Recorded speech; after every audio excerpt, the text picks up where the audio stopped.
Online classes में आपका स्वागत है। फिजिक्स में अपन सेकेंड ईयर थर्मोडायनेमिक्स में अपना टॉपिक चल रहा था एक्सप्रेशन फॉर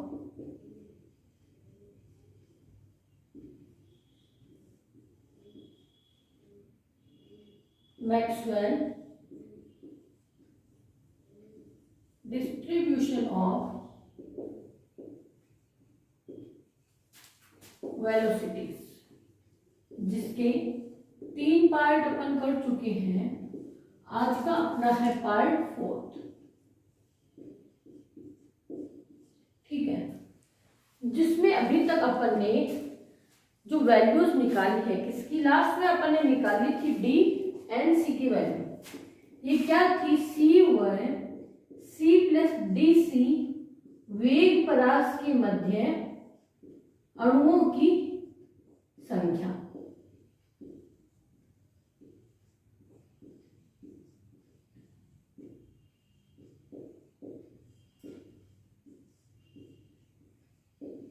ठीक है, इसकी वैल्यू अपन ने फाइंड आउट करी डी एंड सी की वैल्यू। ठीक है, जो वैल्यू अभी अपन लिखेंगे तो इन वैल्यूज को निकाला। इसके बाद यहाँ पर क्या, इस वैल्यूज में 2 कांस्टेंट आए थे अपने ए and B.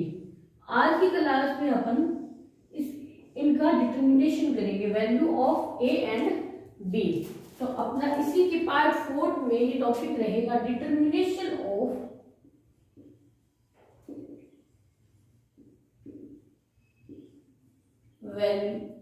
Values A and B. ठीक है, उससे पहले अपन ने सबसे पहले क्या फाइंड आउट किया? पहले अपन ने प्रायिकता देखी। ठीक है, ये प्रायिकता क्या थी अपनी? F U, F V, F W, D U, D V and D W.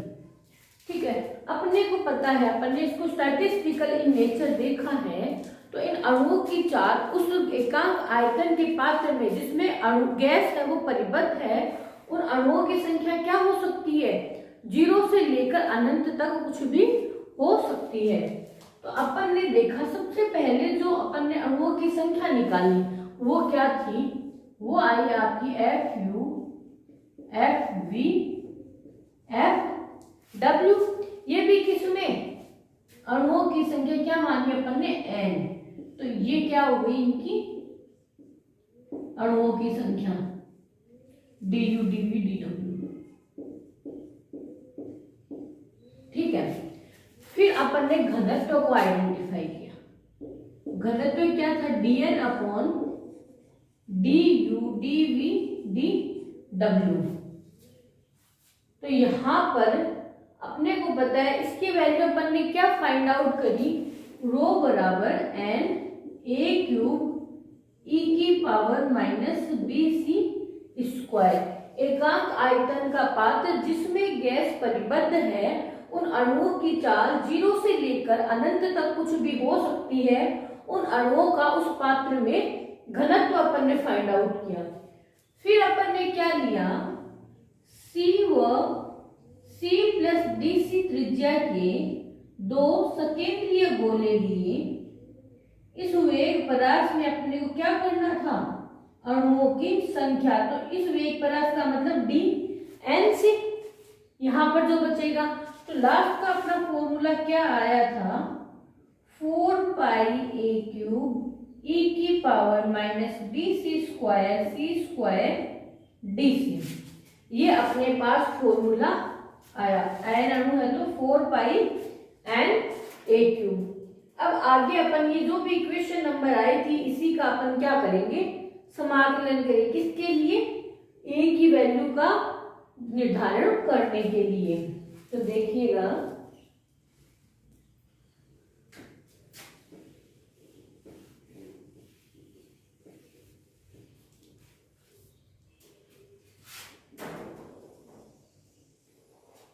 समीकरण नंबर आप अपने अकॉर्डिंग लिख लीजिएगा। D n c equal to 4 pi N A cube ई की power minus B C square D c. इसको मैंने कहा equation first, आप उसको कंटिन्यू रख सकते हो, ठीक है। फिर देखो अपन लिखेंगे समीकरण एक का समाकलन करने पर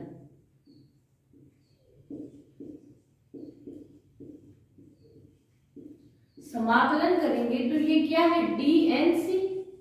अब क्या है, जब चीजें इनकी क्या होती है, डिसइंटीग्रेशन है, तो ये क्या कंटिन्यूअस है, कंटिन्यूअस है तो इसकी लिमिट जो समेशन होता है डीएनसी क्या है, n = 1 to n ऐसे एनों जुड़े हुए हैं, तो उनको क्या है अपन समेशन को यहाँ पर समाकलन में परिवर्तित कर सकते हैं। तो डीएनसी इंटीग्रेशन ऑफ सी बराबर 0 to infinity equal to c बराबर 0 to infinity 4 pi N A cube ई की power minus B C square D c. यहां आपको पता है ये वैल्यू क्या है, कांस्टेंट बाहर आ सकती है, तो 4 pi N A cube C बराबर 0 to इंफिनिटी ई की power minus B C square D C. इसे लिखा इक्वेशन सेकेंड। अब देखो ये क्या है, एकांक आयतन में अणुओं की संख्या है, तो लिखेंगे यहां पर आप लिखोगे क्योंकि एकांक आयतन में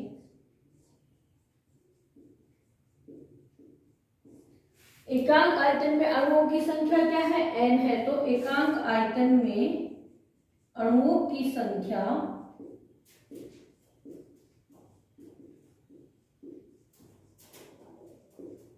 स्मॉल n है,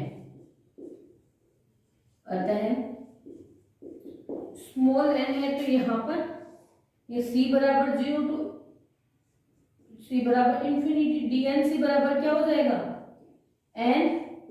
इस समीकरण का मान याद रखेंगे तो ये वैल्यू क्या हो जाएगी, स्मॉल n। तो समीकरण 3 का मान समीकरण 2 में रखने पर,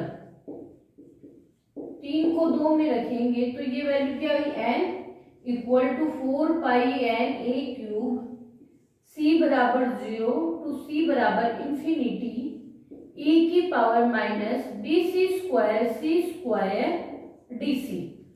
अब देखो इस समीकरण के लेफ्ट हैंड साइड में भी स्मॉल n है, यहाँ पर राइट हैंड साइड में भी स्मॉल n है, तो स्मॉल n से स्मॉल n क्या होगा, कैंसिल, बचेगा क्या, 1 equal to 4 pi A cube c बराबर 0 to c बराबर इंफिनिटी e की power minus B C square D C. ये आई इक्वेशन नंबर 4। अब देखो इस इंटीग्रेशन की वैल्यू, तो ये फिक्स इंटीग्रेशन है जिसको अपन डायरेक्ट लिखेंगे, तो वी नो दैट होता क्या है, 0 to infinity X square e की power minus alpha X square equal to 1/4 under root pi upon alpha cube. ये इसकी फिक्स वैल्यू होती है, फिक्स वैल्यू होती है, तो ये इस फॉर्म में आ रहा है अपने पास, एक्स की जगह क्या है, सी स्क्वायर है, एक्स स्क्वायर की जगह, और बी की जगह क्या है, माइनस अल्फा है, तो अपन लिखेंगे इसलिए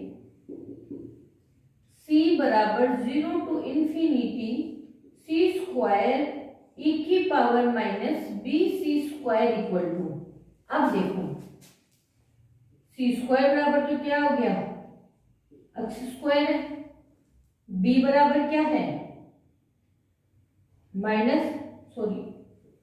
अल्फा बराबर क्या है, b है, फॉर्मूले में अल्फा बराबर बी है और एक्स स्क्वायर बराबर क्या है सी स्क्वायर, तो 1/4√π/α³ मतलब b³। ये आई वैल्यू, इसे लिखा इक्वेशन 5। अब क्या करेंगे अपन, इस समीकरण 5 की वैल्यू रखेंगे समीकरण 4 में। तो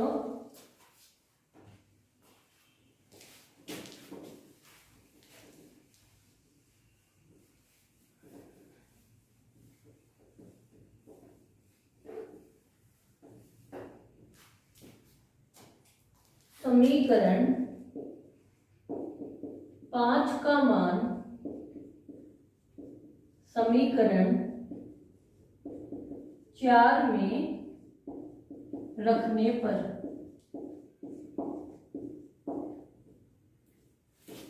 अब देखो वैल्यू पुट करेंगे अपन, तो ये वैल्यू क्या रहेगी, 1 = 4π(a³).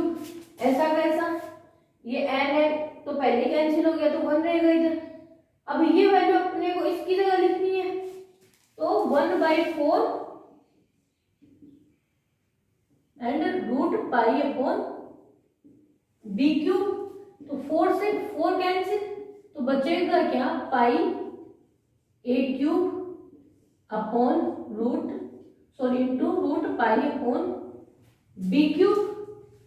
ठीक है। अब देखो अपने को क्या करनी है, a की वैल्यू फाइंड आउट करनी है।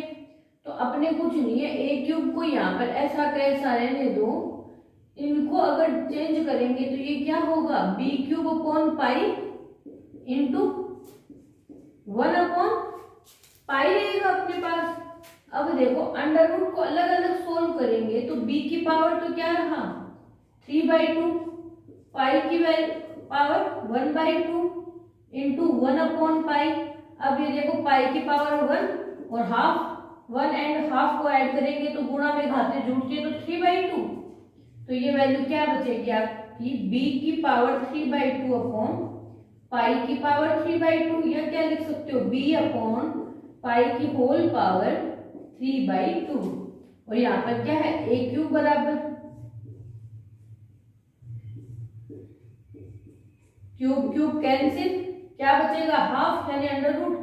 ये वैल्यू क्या बची, a बराबर b/पाई की पावर हाफ, या कैसे भी लिख दो अंडर रूट में लिखना चाहो तो ये।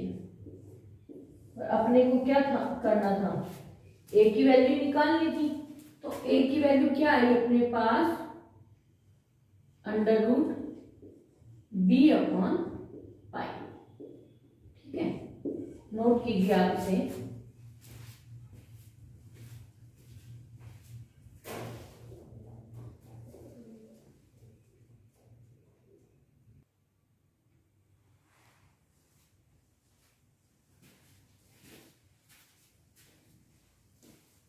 अब नेक्स्ट क्लास में अभी अपन इसका जो नेक्स्ट पार्ट है वो करेंगे b की वैल्यू का निर्धारण।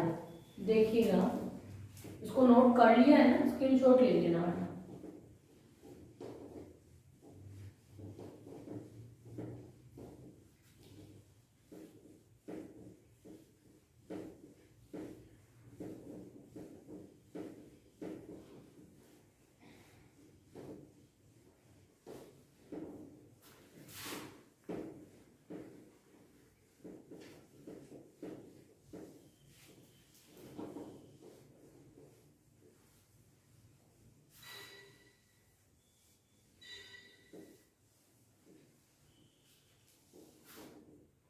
अब देख रहे हैं अपन determination of value b।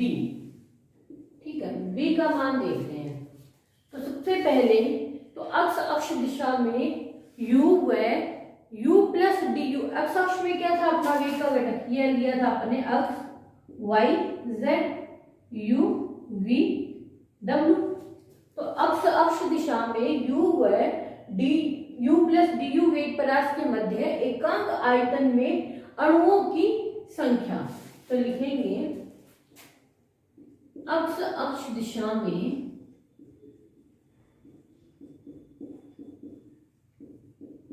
u व u प्लस du वेग परास के मध्य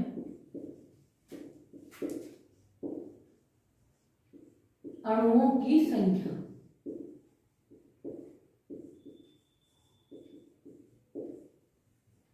ये क्या होगी, इसको लिखेंगे अपन एन यू से, तो N F U D U. ये इक्वेशन थी 6 है ना, देख लेना नंबरिंग। इसको लिखना इक्वेशन 7। फिर देखो अपने पास एफ यू की वैल्यू पता है, एफ यू इक्वल टू क्या होता है, ए ई की power minus beta you square by 2 अपन ने पढ़ा है, तो अपन ने लिखा इसको इक्वेशन 8। अब इस वैल्यू को यहां पुट करेंगे, तो समीकरण 8 से एफ यू का मान समीकरण 7 में रखने पर, 7 में रखोगे तो एन यू की वैल्यू क्या आई, एन ए ई की power minus beta you square by 2 into D you. यहाँ पर वैल्यू जब लिखेंगे तो डायरेक्ट आ रही है इसकी वैल्यू, इसे लिखेंगे इक्वेशन 9। अब अपन देखते हैं अणुगति सिद्धांत के अनुसार अक्ष अक्ष के लंबवत जो अणु होंगे उन अणुओं द्वारा जो आरोपित दाब होगा, आप लिखोगे गैस के अणुगति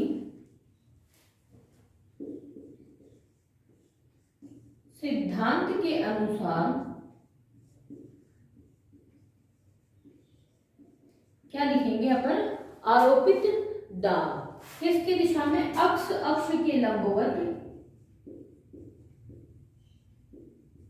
दिशा में अणुओं द्वारा आरोपित दाब। देखो मैंने क्या कहा था, गैस अपने प्रसार के लिए पात्र की दीवारों पर दाब लगाएगी, परिमाण चेंज नहीं होगा, संवेग में परिवर्तन तो होगा। तो P बराबर क्या हुआ, P बराबर क्या लिखोगे आप, प्रति टक्कर संवेग में परिवर्तन। पहली बात तो परिमाण चेंज नहीं होगा, लेकिन प्रति टक्कर संवेग में परिवर्तन। और इतना ही थोड़ी ना होगा, इसके बाद क्या होगा, अणुओं की संख्या भी आएगी। तो एकांक क्षेत्रफल पर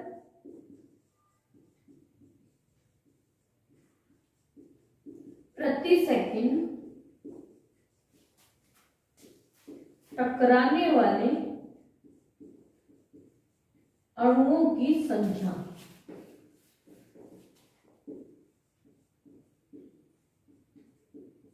फॉर्मूला ध्यान में रखोगे, इसके बगैर बी की वैल्यू को फाइंड आउट नहीं कर पाएंगे। प्रति टक्कर संवेग में परिवर्तन 2mu इंटू एकांक क्षेत्रफल पर प्रति सेकंड टकराने वाले अणुओं की संख्या nu, u के लंबवत दिशा में ले रहे हैं, तो ये वैल्यू क्या बनी है आपकी, इसको कैसे लिख सकते हो, nu into 2m you square भी लिख सकते हो। अब आपको पता है अणुओं की संख्या क्या है, 0 से 4 अनंत तक हो सकती है, तो P बराबर समेशन C बराबर 0 टू इंफिनिटी, और साथ में क्या आएगा nu 2m u स्क्वायर। इसे लिखोगे आप इक्वेशन 10।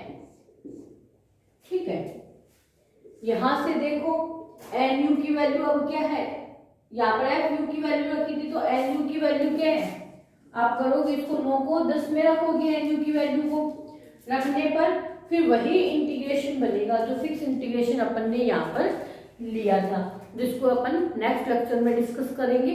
Thank you.